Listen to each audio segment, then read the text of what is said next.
দুধটা গরম করে অনেকটা ফুটিয়ে নিয়েছি। এবার ভিনিগার দিয়ে দেবো।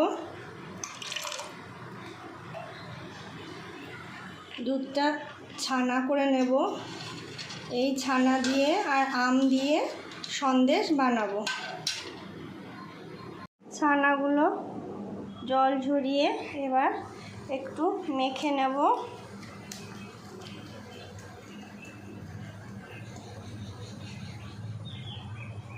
কিছুটা দুধ ফুটিয়ে নিচ্ছি। এর ভিতরে চিনি দেব, একটু সামান্য চিনি দেব।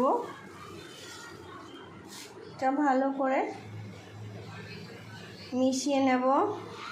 ভালো করে মিশিয়ে নিচ্ছি। চিনিটা দুধের সঙ্গে দিয়ে ভালো করে মিশিয়ে নিচ্ছি। এই দুধের ভিতরে কিছুটা আমুল দুধ ভালো করে মিশিয়ে নিচ্ছি, যাতে দলাগুলো না থাকে।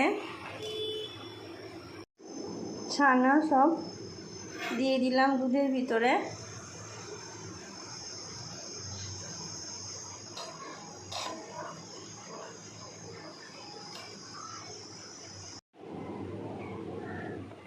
সব আমগুলো দিয়ে দিলাম। ভালো করে মিশিয়ে নেব। হয়ে গেছে, সন্দেশের পাক এসে গেছে। এবার নামিয়ে নেব। থালায় পেপার দিয়ে একটু ঘি মাখিয়ে নিলাম। এবার সন্দেশটা ঢেলে দেব।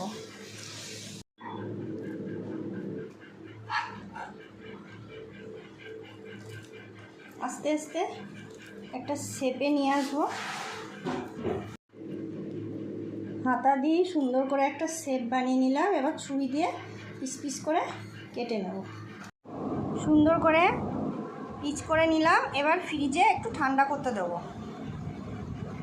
ঠান্ডা হয়ে গেছে। এই রেসিপিটা যদি তোমাদের ভালো লাগে তাহলে এরকম করে বাড়িতে বানিয়ে খাবে আমের সন্দেশ।